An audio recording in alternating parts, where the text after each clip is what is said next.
آؤ میں تمہیں وہ اس بارگاہ پہ لے جاؤں جس نے سب کو شانیں عطا فرمائی ہے۔ حضرت ابوبکر صدیق رضی اللہ تعالیٰ عنہ خلیفۃ المسلمین بنے، خلیفہ بنے تو سویرے جس رات خلیفہ بنے سویرے سر پہ ٹوکری رکھی، منڈی کی طرف جا رہے ہیں۔ حضرت عمر فاروق رضی اللہ تعالیٰ عنہ مولا علی شیر خدا کو کسی نے بتایا کہ وہ تمہارا خلیفہ تو جا رہا ہے مزدوری کرنے، وہ تو جا رہا ہے کمائی کرنے۔ حضرت علی شیر خدا مولا کائنات جناب فاروق اعظم دونوں نے رستے میں روکا کہ ابو بکر کہاں جا رہے ہو؟ فرمانے لگے کام کرنے جا رہا ہوں، مزدوری کروں گا، منڈی میں جاؤں گا، تجارت کرتا تھا اس کو جاری رکھوں گا، بچوں کا پیٹ بھی تو پالنا ہے۔ اب تمہاری حکومت کے پیچھے بچے تو نہیں نا بھوکے مروا لینے، میں نے کچھ کرنا تو ہے۔ حضرت عمر کہنے لگے چلا آ کے بیٹھ، ہم صحابہ کو اکٹھا کرتے ہیں اور مال غنیمت سے تیرا وظیفہ لگاتے ہیں، آپ کو وظیفہ ملے گا ماہانہ، تو آپ بیٹھ کر کے مسجد میں تو ڈیوٹی کریں۔ بیٹھ گئے، مشاورت ہوئی تو حضرت ابوبکر صدیق رضی اللہ تعالیٰ عنہ سے پوچھنے لگے جناب بتلائیے آپ کا کتنا وظیفہ لگایا جائے؟ تو حضرت ابوبکر صدیق فرمانے لگے اتنا لگا دو جتنی ایک مزدور کی تنخواہ ہوتی ہے۔ تو ایک صحابی بول کے بڑے میٹھے اور دھیمے لہجے میں کہنے لگے ابو بکر اگر تیرا گزارا نہ ہوا تو، اگر تیرا گزارا نہ ہوا تو حضرت ابوبکر صدیق فرمانے لگے اگر میرا گزارا نہ ہوا تو میں مزدوروں کی تنخواہوں میں اضافہ کر دوں گا، اگر مزدوروں کے گھر جلنے لگیں گے تو میرا بھی چلے گا، میں ان کی تنخواہیں بڑھاؤں گا صرف اپنی۔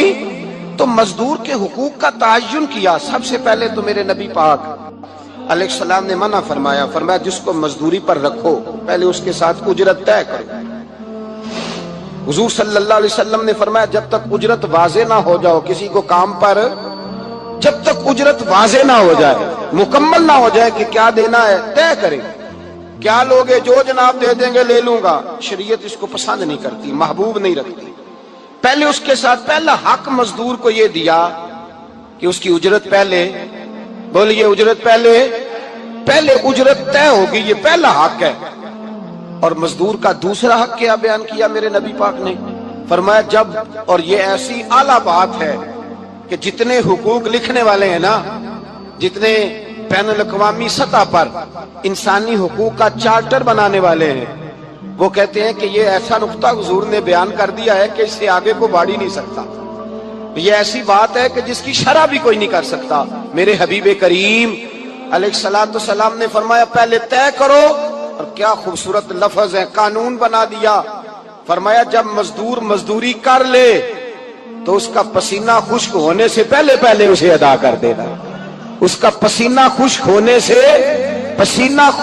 سے پہلے اسے اس کی مزدوری دے دو۔ ایک صحابی اپنے خادم غلام کو مار رہے تھے تو میرے نبی پاک تشریف لائے، فرمایا کیوں اسے مار رہا ہے؟ حضور غلطیاں بڑی کرتا ہے۔ تو نبی پاک نے فرمایا جتنا تجھے اس پر اختیار ہے نا، اس سے کہیں بڑھ کر میرے رب کو تیرے اوپر بڑا اختیار ہے۔ کہا حضور یہ بڑی غلطی کرتا ہے، میں آخر کتنا معاف کروں؟ تو حضور نے فرمایا اتنا معاف کر جتنا میرا رب تجھے معاف فرماتا ہے۔ پتہ ہے تیری صبح سے لے کر شام تک کتنی کوتاہیاں ہیں۔ درگزر کا حکم دیا، پہلا حق یہ دیا مزدوری طے کرو، دوسرا حق یہ دیا پسینہ خشک ہونے سے پہلے ادا کرو، تیسرا حق یہ دیا کہ اس سے درگزر کرو، غلطی ہو جائے تو درگزر کرو۔ تو یا رسول اللہ مزدوری کتنی دیں؟ میرے نبی پاک بخاری مسلم حضور سید عالم صلی اللہ علیہ وسلم نے فرمایا مزدور کا حق بیان کیا نبی پاک نے، اور ایک بات ارشاد فرمائی تو اس کے اندر کئی پہلو، ایک حدیث میں کئی پہلو بیان فرمائے۔ حبیب پاک نے فرمایا جیسا تم کھاتے ہو ویسا ہی اسے، بھئی بس ختم ہو گئی بات۔ اتنی بڑی بات کر دی سرکار نے۔ کبھی دیکھا ہے آپ نے کہ مزدور کو ایسے کھلایا جا رہا ہو جیسا مالی کھا رہے ہیں؟ حضور نے فرمایا بھئی مزدوروں کا حق یہ ہے کہ جیسا تم نے کھانا ہے ویسا اسے کھلانا ہے، اور فرمایا جیسا تم نے پہننا ہے ویسا اسے پہنانا ہے۔ اور پھر میرے حبیب کریم علیہ السلام نے ارشاد فرمایا اس کی ہمت سے بڑھ کر تم اس پر بوجھ نہیں ڈال سکتے، جتنا کام وہ کر نہیں سکتا اتنا تم اسے دے نہیں سکتے۔ اور فرمایا اگر اتنا کام دینا ہے جو اس کی ہمت سے زیادہ ہے تو میں اس کے مالک کو کہتا ہوں وہ بھی اٹھ کے مزدور کے ساتھ کام پہ لگ جائے، اٹھے اس کے ساتھ کام میں شریک ہو جائے۔ مزدوری کا بھی تعین فرمایا، اور پھر اس کو کام کس مقدار کا دینا ہے۔ مزدور کو کس قدر زیادہ اس پر بوجھ ڈالا جائے گا، یہ بھی مصطفیٰ کریم نے بیان فرمایا۔ فرمایا جو لا یکلف اللہ نفسا الا وسعها، اللہ بھی تم پر وہ بوجھ نہیں ڈالتا جو تم اٹھا نہیں سکتے، تو کسی مزدور کو تم ایسا کام نہیں بتاؤ گے۔ حضرت عثمان غنی رضی اللہ تعالیٰ عنہ ایک دن حضرت عمر فاروق سے کہنے لگے عمر بس کر دے یار، تیرے بعد بھی تو لوگوں نے خلیفہ بننا ہے، کیسے کوئی تیرے رستے پہ چلے گا؟ تو حضرت عثمان غنی سے جناب عمر کہنے لگے کیا ہو گیا؟ آپ فرمانے لگے کل میں دیکھ رہا تھا کہ لوگ باغ میں مزدوری کر رہے تھے اور آپ امیر المومنین ہو کے ان کا ہاتھ بٹا رہے تھے، ہاتھ بٹا رہے تھے۔ تو حضرت عمر کہنے لگے بوڑھے تھے، بیمار تھے، مزدوری کر رہے تھے تو پسینہ بہہ رہا تھا، کیا ہو گیا اگر تھوڑا سا میں نے ساتھ دے دیا؟ حضرت جناب سیدنا فاروق اعظم یہ لفظ کہتے ہوئے رو پڑے۔ آپ فرمانے لگے میں کسی بادشاہ کا شہزادہ نہیں، میں بھی اسی باپ کا بیٹا ہوں جو اونٹ چرا کے گزارا کیا کرتا تھا۔ میں نے آگے بڑھ کے لوگ حیثیت بھول جاتے ہیں، اپنی حیثیت بھول جاتے ہیں۔ اللہ تبارک و تعالیٰ جب کچھ عطا کرتا ہے ان کا رویہ اپنے ماتحتوں کے ساتھ اتنا سخت اور جابرانہ آمرانہ ہو جاتا ہے، اس قدر زیادہ ان کے لب و لہجے میں کڑواہٹ آ جاتی ہے، اس قدر زیادہ ان کی طبیعتوں کے اندر سختی اور غرور بھر جاتا ہے کہ وہ احساس ہی نہیں کرتے کہ جو سامنے بیٹھا ہے وہ بڑا ایک دکھی انسان ہے اور وہ تکلیف میں ہے، وہ آزمائش میں اپنے آپ کو مبتلا سمجھ رہا ہے۔ حضرت ابو ذر غفاری رضی اللہ تعالیٰ عنہ فرماتے ہیں میں اپنے ماتحتوں کے حق میں بڑا سخت تھا، سخت تھی میری طبیعت، میرے غلاموں کی جرت ہی نہیں تھی کہ وہ میرے سامنے گفتگو کر سکیں اور ٹھہر بھی سکیں۔ فرماتے ہیں جس دن میں کلمہ پڑھنے گیا، جس دن میں حضور کی بارگاہ میں، تو میں نے کہا حضور کوئی خاص نصیحت؟ تو نبی پاک نے فرمایا میری نصیحت تیرے لیے یہ ہے کہ جیسا تو نے کھانا ہے ویسا ہی غلام کو کھلانا ہے، جیسا تو نے پہننا ہے ویسا ہی غلام کو پہنانا ہے۔ حضرت ابو ذر کہتے ہیں جو میرے اندر کمی تھی وہی میرے نبی نے نصیحت کر دی، جو میرے اندر کوتاہی تھی وہی غیب جاننے والے رسول نے بتلا دی۔ فرماتے ہیں میں گھر گیا، جب میں جاتا تھا تو ملازموں کا سانس خشک ہو جاتا تھا، وہ کانپنے ہانپنے لگتے تھے کہ جانے اب یہ کیا کرے گا۔ حضرت ابو ذر غفاری فرماتے ہیں میں گیا، ایک شخص سے میں نے کہا کھانا پکاؤ، کھانا پکایا، دسترخوان پہ لگایا اور اپنے سارے ملازموں کو کہا آؤ یار میرے ساتھ بیٹھ کے روٹی کھاؤ، آؤ سارے میرے ساتھ بیٹھ کے کھانا کھاؤ۔ فرماتے ہیں انہوں نے کھانا کھایا، پھر میں ان کو بازار لے گیا، جیسے کپڑے میں پہنتا تھا ویسے میں نے ان کے لیے بھی خریدے۔ فرماتے ہیں میرے غلام کہنے لگے آقا خیر تو ہے نا، خیریت تو ہے نا، کیا ہوا؟ مزاج مبارک تو ٹھیک ہے، کیا ہو گیا؟ اور یہ جو ہم فضا کو اتنا خوبصورت دیکھ رہے ہیں اور یہ جو ہم اتنی پیاری ریم جھیم برستی دیکھ رہے ہیں یہ جاری رہے گی یا ایک دن کی ہے؟ تو حضرت ابو ذر غفاری رو پڑے، کہنے لگے اب تمہیں ابو ذر غفاری بدلا ہوا ملے گا، اس لیے کہ اب میں وہ نہیں رہا، اب میں رسول اللہ کا کلمہ پڑھ کے غلام مصطفیٰ بن گیا ہوں، اب میں بدل گیا ہوں، میری طبیعت بدل گئی۔ غلاموں کے حق میں حضرت مولا علی شیر خدا غلام کو لے کر کے گئے دکان پر، حضرت مولا علی غلام کو لے کر گئے کپڑے کی دکان پر، 2 جوڑے خریدے، ایک کم قیمت کا ایک زیادہ قیمت کا، ایک کم قیمت کا ایک زیادہ قیمت کا، 2 جوڑے خریدے۔ جب واپس لوٹے تو غلام سے کہنے لگے تو اپنا لے لے۔ غلام کو پتا تھا کہ اس زمانے میں ہوتا کیا تھا، اس نے کم قیمت کا جوڑا اٹھایا۔ حضرت علی فرمانے لگے عجیب آدمی ہے، یہ تو تیرا نہیں یہ تو میرا ہے۔ اس نے کہا حضور کس طرح سے؟ آپ فرمانے لگے تیرے لیے قیمتی جوڑا اس لیے خریدا ہے کہ تو جوان ہے، اور میں نے اپنے لیے اس لیے چھوٹا خریدا ہے کہ میں تو اب بوڑھا ہو گیا ہوں، مجھے تو حاجت نہیں۔ کہنے لگا حضور بوڑھے اور جوان کا مطلب نہیں، آپ علی ہیں، من کنت مولا فہذا علی، علی مولا، علی مولا، آپ چونکہ مولا علی ہیں اور آپ امیر المومنین ہیں، لہذا آپ نے تخت پر بیٹھنا ہے، آپ نے سلطنت کو چلانا ہے، آپ پہنیے۔ حضرت علی فرمانے لگے تو میرا غلام بنا ہے نا، تو نے ابھی میرے نبی کا دیدار نہیں نہ کیا، تو بعد میں آیا ہے نا، اگر تو اس دور میں ہوتا تو جان جاتا کہ یہ عمل میرا ہے، پر اس کے پیچھے جو نصیحت کے پھول ہیں وہ مصطفیٰ کے عطا پر۔ مزدور کو یہ دیا کہ اس کی اجرت پہلے، بولیے اجرت پہلے اجرت طے ہوگی، یہ پہلا حق ہے۔ اور مزدور کا دوسرا حق کیا بیان کیا میرے نبی پاک نے؟ فرمایا جب، اور یہ ایسی اعلیٰ بات ہے کہ جتنے حقوق لکھنے والے ہیں نا، جتنے بین الاقوامی سطح پر انسانی حقوق کا چارٹر بنانے والے ہیں، وہ کہتے ہیں کہ یہ ایسا نقطہ حضور نے بیان کر دیا ہے کہ اس سے آگے کو بڑھ ہی نہیں سکتا۔ یہ ایسی بات ہے کہ جس کی شرح بھی کوئی نہیں کر سکتا۔ میرے حبیب کریم علیہ الصلوۃ والسلام نے فرمایا پہلے طے کرو، اور کیا خوبصورت لفظ ہے، قانون بنا دیا۔ فرمایا جب مزدور مزدوری کر لے تو اس کا پسینہ خشک ہونے سے پہلے پہلے اسے ادا کر دینا۔ اس کا پسینہ خشک ہونے سے پہلے اسے اس کی مزدوری دے دو۔ بیچارے نے محنت کی ہے، اپنے گھر جائے۔ یہ نہیں کہ اس نے مزدوری کیا تو تم نے کہا نہیں ادھر سے پینٹ صحیح نہیں ہوا، یہ تو لے جا 2000 اور پھر میں تیرا حساب کروں گا، ابھی ذرا میں چیک کرا لوں 2-4 لوگوں کو بلا کر کے، وہ فلاں جگہ سے نا ایک کونا خالی رہ گیا۔ اللہ سے ڈرنا چاہیے، اللہ سے ڈرنا چاہیے۔ اگر اللہ تبارک و تعالیٰ نے 2-1 آدمیوں کو ملازم آپ کا بنا دیا ہے تو پھر خیال ہونا چاہیے۔ ایک صحابی اپنے خادم غلام کو مار رہے تھے تو میرے نبی پاک تشریف لائے، فرمایا کیوں اسے مار رہا ہے؟ حضور غلطیاں بڑی کرتا ہے۔ تو نبی پاک نے فرمایا جتنا تجھے اس پر اختیار ہے نا، اس سے کہیں بڑھ کر میرے رب کو تیرے اوپر بڑا اختیار ہے۔ کہا حضور یہ بڑی غلطی کرتا ہے، میں آخر کتنا معاف کروں؟ تو حضور نے فرمایا اتنا معاف کر جتنا میرا رب تجھے معاف فرماتا ہے۔ پتہ ہے تیری صبح سے لے کر شام تک کتنی کوتاہیاں ہیں۔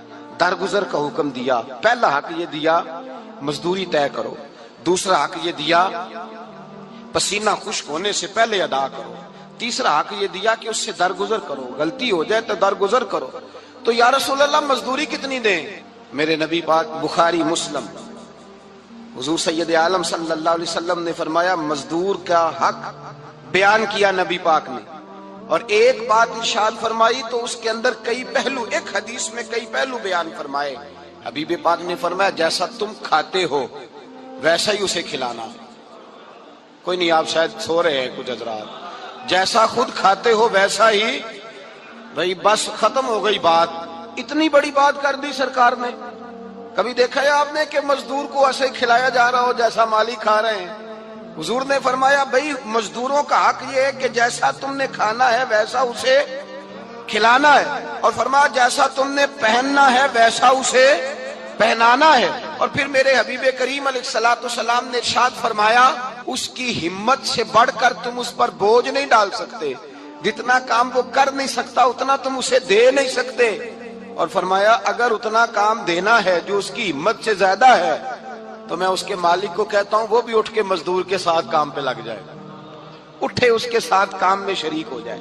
مزدوری کا بھی تعین فرمایا، اور پھر اس کو کام کس مقدار کا دینا ہے، مزدور کو کس قدر زیادہ اس پر بوجھ ڈالا جائے گا، یہ بھی مصطفیٰ کریم نے بیان فرمایا۔ فرمایا جو لا یکلف اللہ نفسا الا وسعها، اللہ بھی تم پر وہ بوجھ نہیں ڈالتا جو تم اٹھا نہیں سکتے، تو کسی مزدور کو تم ایسا کام نہیں بتاؤ گے۔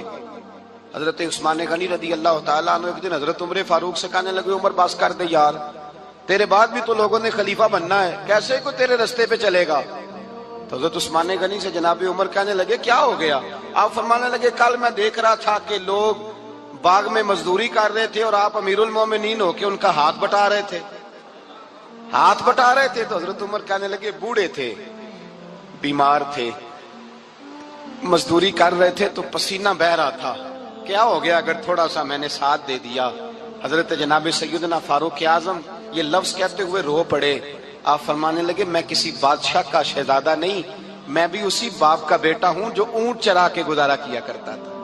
میں نے آگے بڑھ کے لوگ حیثیت بھول جاتے ہیں، اپنی حیثیت بھول جاتے ہیں۔ اللہ تبارک و تعالیٰ جب کچھ عطا کرتا ہے ان کا رویہ اپنے ماتحت سخت اور جابرانہ آمرانہ ہو جاتا ہے، اس قدر زیادہ ان کے لب و لہجے میں کڑواہٹ آ جاتی ہے، اس قدر زیادہ ان کی طبیعتوں کے اندر سختی اور غرور بھر جاتا ہے کہ وہ احساس ہی نہیں کرتے کہ جو سامنے بیٹھا ہے وہ بڑا ایک دکھی انسان ہے اور وہ تکلیف میں ہے، وہ آزمائش میں اپنے آپ کو مبتلا سمجھ رہا ہے۔ حضرت ابو ذر غفاری رضی اللہ تعالیٰ عنہ فرماتے ہیں میں اپنے ماتحتوں کے حق میں بڑا سخت تھا، سخت تھی میری طبیعت، میرے غلاموں کی جرت ہی نہیں تھی کہ وہ میرے سامنے گفتگو کر سکیں اور ٹھہر بھی سکیں۔ فرماتے ہیں جس دن میں کلمہ پڑھنے گیا، جس دن میں حضور کی بارگاہ میں، تو میں نے کہا حضور کوئی خاص نصیحت؟ تو نبی پاک نے فرمایا میری نصیحت تیرے لیے یہ ہے کہ جیسا تو نے کھانا ہے ویسا ہی غلام کو کھلانا ہے، جیسا تو نے پہننا ہے ویسا ہی غلام کو پہنانا ہے۔ حضرت ابو ذر کہتے ہیں جو میرے اندر کمی تھی وہی میرے نبی نے نصیحت کر دی، جو میرے اندر کوتاہی تھی وہی غیب جاننے والے رسول نے بتلا دی. فرماتے میں گھر گیا, جب میں جاتا تھا تو ملازموں کا سانس خشک ہو جاتا تھا, وہ کانپنے ہانپنے لگتے تھے کہ جانے اب یہ کیا کرے گا. حضرت ابو ذر غفاری فرماتے میں گیا, ایک شخص سے میں نے کہا کھانا پکاؤ, کھانا پکایا, دسترخوان پہ لگایا اور اپنے سارے ملازموں کو کہا آؤ یار میرے ساتھ بیٹھ کے روٹی کھاؤ, آؤ سارے میرے ساتھ بیٹھ کے کھانا کھاؤ. فرماتے انہوں نے کھانا کھایا, پھر میں ان کو بازار لے گیا, جیسے کپڑے میں پہنتا تھا ویسے میں نے ان کے لیے بھی خریدے. فرماتے ہیں میرے غلام کہنے لگے آقا خیر تو ہے نا, خیریت تو ہے نا, کیا ہوا, مزاج مبارک تو ٹھیک ہے, کیا ہو گیا. اور یہ جو ہم فضا کو اتنا خوبصورت دیکھ رہے ہیں اور یہ جو ہم اتنی پیاری ریم جھیم برستی دیکھ رہے ہیں, یہ جاری رہے گی یا ایک دن کی ہے. گھر کیا بابا بلے شاہ صاحب کہنے عشق تیاگ دو ایک برابر, پر عشق دا سیک ودھیرا, اگ تے ساڑے ککھ تے کانے, عشق ساڑے تن میرا, اگ دا دارو میہ تے پانی, مینوں دسو عشق دا دارو کیڑا, بلے شاہ تے کچھ نہیں بچدا جتے عشق نے لایا ڈیرا. کوئی خدا بھی ہے, خدا کا حضور کدھر تھے بولے نا, اور وہ کیا کہہ رہے ہیں یا رسول اللہ میں آپ کو اپنے ماں اب خیرت اللہ و رسول, میں گھر میں خدا چھوڑ آیا ہوں, خدا کا صدیق کے لیے ہے خدا کا رسول اور بس, نہ ادھر نہ ادھر, نہ آگے نہ پیچھے, نہ کوئی چیز اور چاہیے نہیں. صدیق کے لیے خدا کا رسول اور پھر بس, اس سے آگے دائیں بائیں کسی چیز کی ضرورت. اقبال نے کہا تجھ سے تجھی کو مانگ کے میں نے مانگ لی ساری کائنات.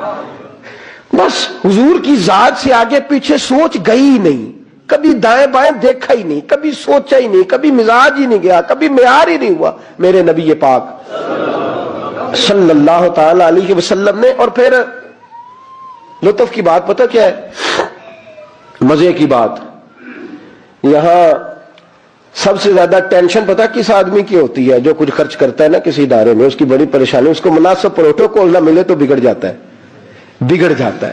اس لیے میرے جیسے مولوی حضرات چودھری صاحبان کے نام ذرا بڑے بنا سنوار کے لیتے ہیں, وہ کئی دفعہ جگہ نہ ملے مسجد میں پھر بھی بگڑ جاتے ہیں کہ میں سانو تھا ہی نہیں لبی تھوڑی مسجد.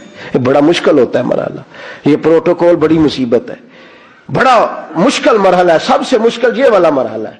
حضرت ابو بکر صدیق, خرچہ سب سے زیادہ, نوکری سب سے زیادہ, تابع داری, پیار, فرما برداری, بیٹھنا سب سے پیچھے ہے, پیچھے ہو کے دائیں بائیں, بتانا نہیں, ذکر نہیں کرنا. یہ جو محبت کے اندر ہوتی ہے نا, یہ رکاوٹ نہیں ہوتی, یہ اصل میں محبت کی دوڑ ہوتی ہے. یہ حضرت عمر کہہ رہے ہیں نا, میں نے کہا تو آگے گزر کے تو دکھا, یہ محبت کی. بھائی ایک محبوب کے زیادہ محب ہو تو ان کے اندر اس کو دعوت نہیں کہتے, سمجھیے گا بات, یہ بھی محبت کی. فاستبقوا الخیرات, اللہ خود کہتے ہیں آگے بڑھو ایک دوسرے سے. حضرت سیدنا عمر فاروق فرماتے ہیں ساری زندگی میں نے یہ کوشش کی کہ ابو بکر سے آگے گزر جاؤں, لیکن میں اس نے گزرنے نہیں دیا. اس کا انداز ہی بڑا انوکھا ہے, اس لیے کہ صدیق کے لیے ہے خدا کا رسول, اور بس آگے پیچھے جو جائے نا. ایک دن فجر کی نماز پڑھی مسجد میں, مشکات کی حدیث ہے. تو حضرت عمر فاروق فرماتے ہیں فجر کی نماز پڑھ کے نا تو نبی پاک صلی اللہ علیہ وسلم نے فرمایا روزہ کس نے رکھا ہے بھیا آج؟ اور فرماتے میرا رات کو ارادہ تھا رکھ لوں, یہ بزرگ نے پوچھا تو میرے دل میں خیال ہے رکھ ہی لیتا تو بہتر تھا, نمبر تو لگ جاتا نا. فرماتے ہیں حضور نے فرمایا کس نے رکھا ہے روزہ؟ کوئی نہ بولا. تو سرکار نے فرمایا جو صرف اس لیے چپ ہے نا کہ دوسروں کو پتہ نہ چل جائے, وہ میں کہہ رہا ہوں ان سے بولے. حضرت صدیق اکبر نے ہاتھ کھڑا کیا, عرض کی سونے تیری موج ہے نا, چپ رہنے کا حکم بھی تو ہی دیتا ہے اور بتانے کا حکم بھی. حضور رکھا ہوا ہے روزہ. حضرت سیدنا عمر فاروق کہتے ہیں میں نے بڑا گور کے دیکھا, میں نے کہا لنگن نہیں دینا بھائی, اگے حد ہو گئی ہے. خیر کہتے ہیں تھوڑی دیر کی فجر کی نماز پڑھی مسجد میں. اللہ کے رسول نے فرمایا یہ بتاؤ کسی نے آج کسی بیمار کی تیمارداری کی ہے؟ آج ٹائم کیا ہے بولے سارے بولیے, فجر کی وقت کسی نے تیمارداری کی ہے؟ تو حضرت عمر کہتے ہیں سارے چپ تھے, میں بول پڑا, میں نے کہا حضور ابھی تو فجر ہوئی ہے, بس سے جائیں گے تو تیمارداری بھی کر لیں گے. حضور فجر کے وقت. تو نبی پاک مسکرا کے فرمانے لگے عمر تو ذرا چپ تو کر. کہتے ہیں میں خاموش ہو گیا. تو حضور نے فرمایا جو چپ ہے نا کسی کو پتہ نہ چل جائے وہ بولیں. تو حضرت ابو بکر صدیق نے ہاتھ کھڑا کیا. عرض کرنے لگے یا رسول اللہ صلی اللہ علیہ وسلم 3 دن سے عبد الرحمن ابن عوف نماز پڑھنے نہیں آ رہے تھے مسجد میں. تو آقا میں نے رات کو پتا کیا تو مجھے پتا چلا وہ بیمار ہے. رات عشاء کے بعد پتا کیا تو میں اپنے اس دوست کی عادت کو جانتا ہوں, وہ عشاء کے بعد جلدی سو جاتا ہے لیکن تہجد کے وقت ضرور اٹھتا ہے جتنا مرضی بیمار ہو. تو حضور آج میں ذرا جلدی اٹھا ہوں کیونکہ وہ تہجد میں جاگ جاتا ہے, تو حضور میں تیمارداری کر کے نماز پڑھنے آیا ہوں. حضرت عمر کہتے ہیں مجھے بڑا غصہ آیا, میں نے کہا ذرا نماز موقع لینے دے, میں پوچھنے تھی تینوں کام کوئی نہیں اور فرماتے میں نے کہا یار حد ہو گئی ہے اس شخص کی, سویرے تیمارداری بھی کر رہا ہے. کہتے اللہ یہ میں نے کہا یہ رقابت نہیں, یہ محبت کی جنگ ہے, یہ محبت ہے. اس کو کوئی لوگ غلط مطلب بڑی جلدی لیتے ہیں نا. حضرت عمر فاروق فرماتے ہیں چپ ہو گئی تھے کہ سرکار نے تیسرا سوال پوچھا. حضور نے فرمایا کسی نے کسی مسکین کو کوئی صدقہ بھی دیا آج کے نہیں؟ تو حضرت عمر کہتے ہیں میں نے کہا حضور رات عشاء پڑھ کے میں نے دیا تھا. فرمایا تو عشاء کی بات کر رہا ہے, میں آج کا پوچھ رہا ہوں. آج تو حضرت عمر کہتے ہیں مجھے پکا پتا تھا ان نہیں بولنے کے بولے تھے. تو آپ فرماتے ہیں میں نے توجہ حضرت ابو بکر کی طرف کر لی, میں کہا 10 پائی صدقہ کیا ہے کہ نہیں کیا؟ تو حضرت سیدنا عمر فاروق فرماتے ہیں جب ابو بکر بولا تو میں رویا. جب صدیق اکبر نے بات کی تو میرے چھم چھم آنسو نکلے. میں نے کہا یار تجھ سے کوئی نہیں فتح لے سکتا. حضرت سیدنا ابو بکر صدیق فرمانے لگے یا رسول اللہ آج میں تہجد کی نماز کے لیے اٹھا تو میرا پوتا بھی اٹھ گیا. حضور اس نے میرے ساتھ 2 نفل پڑھے تو کہنے لگا دادا جی بھوک لگ رہی ہے. تو میں نے اس کی دادی سے کہا کہ میرے پوتے کو 2 روٹیاں تو پکا دے. اس نے 2 روٹیاں پکائی, ایک روٹی اس نے کھا لی, بچہ تھا دوسری ہاتھ میں پکڑ لی. حضور گھر سے باہر نکلے تو ایک مسکین دروازے پہ کھڑا تھا, کہنے لگا رات سے کچھ نہیں کھایا. فرماتے ہیں تازی روٹی پوتے کے ہاتھ سے لے کے مسکین کو دی, پھر میں نے پتا لیا واپس آیا ہوں. حضرت عمر کہتے ہیں پہلے میں مسکرا رہا تھا پھر میری چیخ نکلی, میرے رسول پاک کے بھی آنسو آئے. فرمایا ابو بکر پوچھ اس لیے رہا ہوں کہ ابھی جبریل آئے تھے اور وہ کہہ گئے ہیں کہ یا رسول اللہ صلی اللہ علیہ وسلم جنت میں ایک حاجیوں کا دروازہ ہے جس سے صرف حاجی جنت میں جائیں گے, ایک روزے داروں کا دروازہ ہے جس سے روزے دار جنت میں جائیں گے, ایک سخیوں کا دروازہ ہے جس سے سخی جنت میں جائیں گے. یا رسول اللہ ابو بکر صدیق کو رب کا سلام کہہ دے اور کہے رب فرماتا ابو بکر جب تو جنت کی طرف منہ کرے گا اللہ سارے دروازے کھول. خالص ہو جائے تو وہ کام بھی کراتی ہے جو بندہ روٹین میں. حضرت صدیق اکبر رضی اللہ تعالیٰ عنہ اپنے مزاج کے لحاظ سے نرم طبیعت کے آدمی, بچوں کو بھی کبھی نہیں جھڑکا, ٹھنڈے آدمی اور اطمینان کے ساتھ وقت گزارنے والے اور صحابہ کرام میں نرم مزاج آدمی. لیکن ایک دن ان کے والد آئے حضور کی بارگاہ میں اور آ کے کہنے لگے کہ یہ کیا ہوا, یہ کیا سکھایا معاذ اللہ آپ نے؟ حضور نے فرمایا کیا ہوا؟ کہنے لگے آج مجھے ابو بکر صدیق نے تھپڑ مارا ہے. حضور نے فرمایا بلاؤ ابو بکر کو. حاضر خدمت ہوئے, گردن جھکا کے کھڑے ہو گئے. حضور فرمانے لگے ابو بکر لوگوں کو تو یقین ہی نہیں ہو رہا, آپ باپ کو ماریں گے, آپ نے تو بچوں کو نہیں کبھی جھڑکا, یہ کیا ہوا؟ تھوڑی دیر گردن جھکائے رکھی. کریم فرمانے لگے آپ بولتے کیوں نہیں؟ جناب صدیق اکبر نے سر اٹھایا تو داڑھی آنسوؤں سے بھری ہوئی تھی, رو پڑے. کہنے لگے یا رسول اللہ میرے ابا سے کہیں یہ خنجر اٹھائیں اور میری گردن کاٹ دیں, میں سی بھی نہیں کروں گا, پر حضور ان سے کہہ دیں یہ آپ کی شان میں کوئی بات نہ کریں, ان سے یہ کہہ دیں سونیا یہ میری مجبوری سمجھیں, میں سارا کچھ سہ لیتا ہوں پر مدینے والے کی کوئی بے ادبی کرے مجھ سے سہا ہی نہیں جاتا. آج میرے باپ نے آج آپ کی شان میں بے ادبی کی ہے, حضور میرے پاس ہاتھ ہی تھا, میں نے تھپڑ مارا ہے, مجھے اللہ کی عزت کی قسم اگر تلوار ہوتی تو آج ابا کا سر کاٹ دیتا. یہ جنون, یہ کیوں لوگوں کے لیے مشکل ہے نماز پڑھنا؟ اس کو سوچیں کبھی آپ, کیوں مشکل ہے لوگوں کے لیے؟ بڑا نیک, بڑا دیندار, پرہیزگار, حاجی نمازی آدمی, لیکن شادی والے دن وہ بھول جاتا ہے سارا دین. اسے بھول جاتا ہے کہ آج برات ہے تو آج بھی میں عاشق رسول ہوں. ناراض ہو گئے ہو؟ اللہ آپ کو خوش رکھے, ہو بھی جاؤ گے تو کوئی مسئلہ نہیں, اس لیے کہ میں صحیح بات کر رہا ہوں. او بھائی دیکھیں نا, کسی بندے کے نیک نمازی ہونے کا پتہ تو تب چلے گا جب اس کے بیٹے کا بیاہ ہوگا, جب اس کے گھر میں ولیمہ ہوگا, جب کسی کا انتقال ہو, اب پتہ چلے گا یہ کتنا نیک ہے. محفل میلاد میں تو میری طرح سارے نیک ہوتے ہیں, اس میں تو جس سیاستدان نے کبھی ٹوپی نہیں پہنی وہ بھی جب اترتا ہے تو کسی سے ادھاری لے کے پہن لیتا ہے. یہاں تو سب ٹھیک ہو جاتا ہے. یہاں کا تو مسئلہ ہی نہیں. مسئلہ تو تب بنے گا کہ جب ہم اپنے گھر کے اندر بھی رسول اللہ کی محبت کو نافذ کریں گے, جب ہمارا رواں رواں حضور سے پیار کرے گا, لب و لہجہ اور ہماری باطن کی توجہ بھی حضور کی جانب ہوگی. نبی پاک صلی اللہ علیہ وسلم کے غلاموں نے نا حضور سے پیار کیا, اور آپ یقین کریں انہوں نے کھل کے پیار کیا, اور انہوں نے حضور سے محبت کی. اور کمال دیکھو, ایک بات یاد رکھنا, بغیر محبت رسول کے بھی بہت سارے لوگ ہیں جو دعویٰ کرتے ہیں کہ میں قرآن و سنت جانتا ہوں, میں پڑھتا ہوں, کہتے ہیں میں محبت کرتا ہوں تو تبھی تو مسجد آتا ہوں. لیکن یاد رکھنا, کچھ مہمان ان سے بندہ ملنے جاتا ہے تو میں اکثر دوستوں سے کہتا ہوں کہ دو قسم کی شادیوں پہ ہم جاتے ہیں. ایک وہ شادی پہ جاتے ہیں جس پہ ابا بھیجتا ہے کہ جا بیٹے شریکے کی شادی ہے. بیٹا کہتا میرا نہیں دل کرتا شریکہ, میں نے نہیں جانا. کہتے چلا جا. تو وہ جاتا ہے پر این ٹائم پہ اور آ جاتا ہے. اور ایک رشتہ داری بھی کوئی نہیں, تعلق بھی کوئی نہیں, پر پیار بڑا گہرا ہے, کلاس پہلوا ہے, محبت بڑی ہے. وہاں ٹائم کے ٹائم نہیں جاتا, وہاں وہ جاتا ہے برات سے 2 دن پہلے, اور پی ایچ ڈی آدمی ہے, ایم فل آدمی ہے, ایم کام آدمی ہے, مالدار ہے, تگڑا ہے, لیکن دیگیں پکواتا ہے جا کے. وہ ڈیوٹیاں کرتا ہے, وہ صفائیاں کراتا ہے. اس سے پوچھو کہ ایک شادی پہ تو کہہ رہا تھا دل نہیں کر رہا, اور یہاں تو وقت پہ آ گیا ہے, تو کہتا ہے ان سے اختلاف چلتا ہے, اور یہاں جو آیا ہوں اس سے میرا پیار چلتا ہے. آپ بات کو سمجھ لیں. ہمارے بزرگوں نے جو محبت رسول پر زور دیا, ہمارے بزرگوں نے جو حضور کی غلامی کا درس دیا, تو انہوں نے کہا کہ جب پیار کرو گے نا پھر دین بوجھ نہیں بنتا, پھر تکلف نہیں ہوتا, پھر انسان کو زندگی اس کی مزیدار ہوتی, پھر اسے سکون ملتا ہے, اسے وارفتگی نصیب ہوتی, اسے ذوق آتا ہے.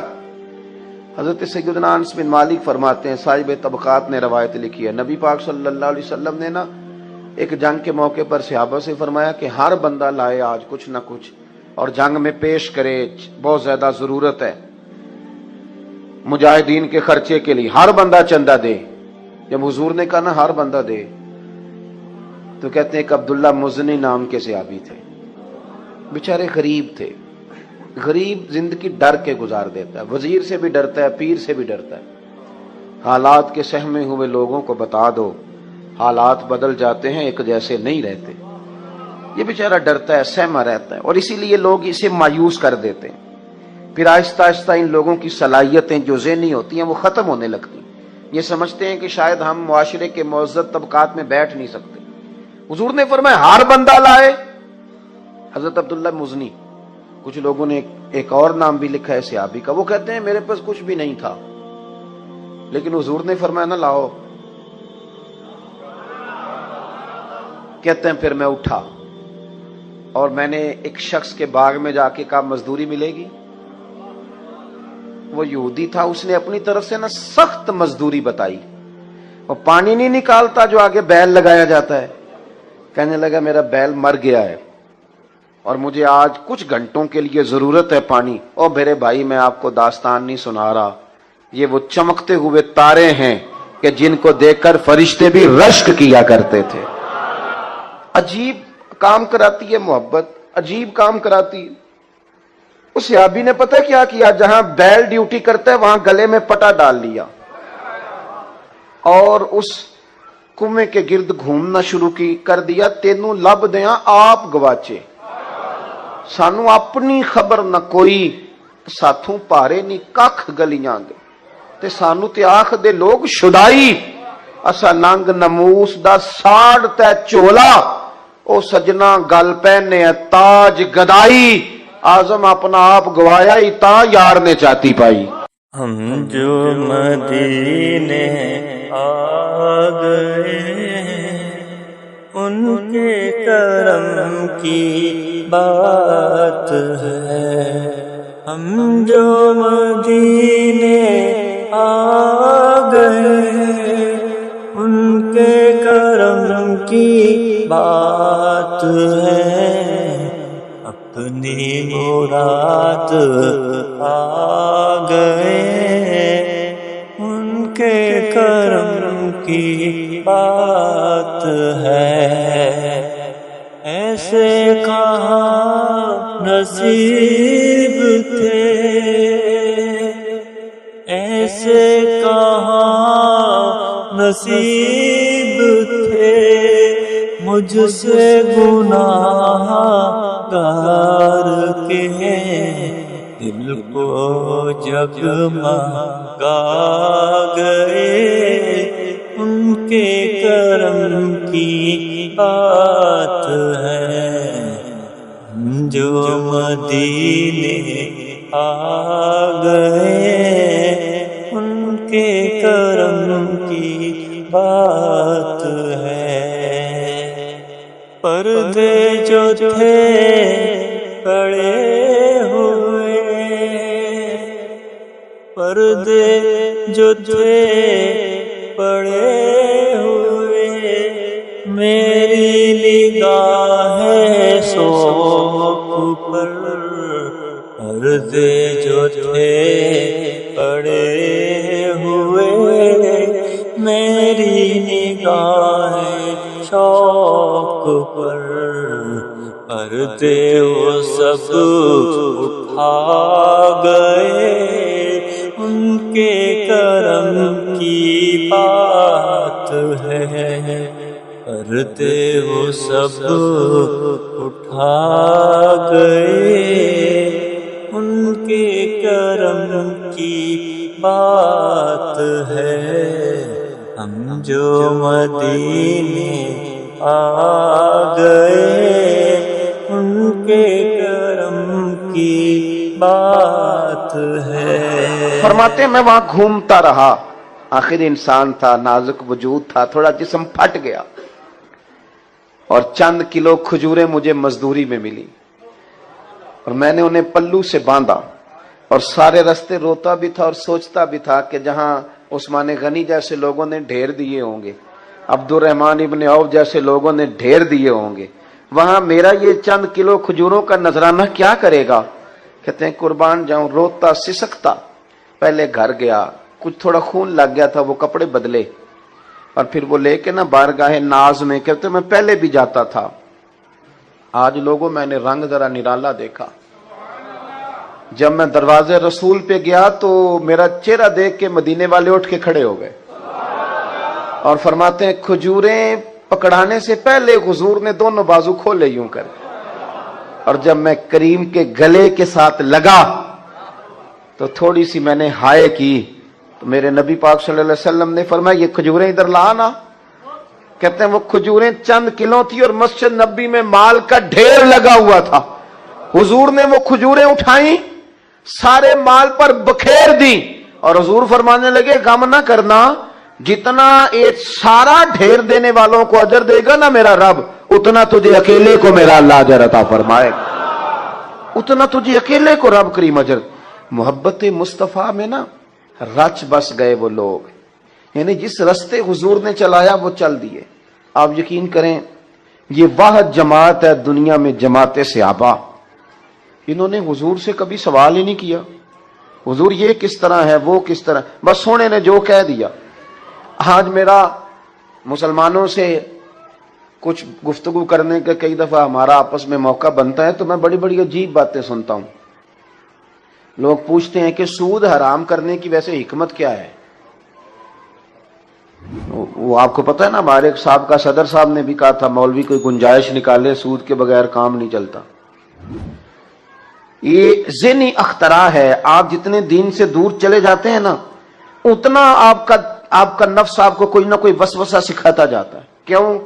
اس لیے کہ اب ہم پیسہ روزی روٹی کے لیے نہیں کماتے، اب ہم بنگلہ کار کوٹھی کے لیے پیسہ کماتے ہیں، اور بنگلوں کی کوٹھیوں کی حد کوئی نہیں ہوتی۔ وہ آپ چھوٹی گاڑی میں بیٹھے ہوں تو پھر آپ کا دل چاہتا ہے کہ گاڑی تھوڑی بڑی ہونی چاہیے، اور جب بڑی مل جائے تو پھر آپ کا دل کرتا ہے اس کے ٹائر چھوٹے ہیں، کبھی بڑے ٹائروں والی مل جائے نا۔ یہ ایک مکان لے لیں، پھر آپ وہ جب خرید لیتے ہیں تو پھر وہ جو سامنے والا پلاٹ ہے وہ پریشان کرنے لگ جاتا ہے کہ کبھی یہ بھی مل جائے تو چلو اس میں گاڑی کھڑی کروں گا۔ یہ اس کی کار کوٹھی بنگلے کی کوئی حد ہوتی نہیں، یہاں کہیں رکتا ہی نہیں بندہ۔ مسئلہ یہ ہے کہ مسلمان اب کہتے ہیں کہ پہلے حکمت بتاؤ،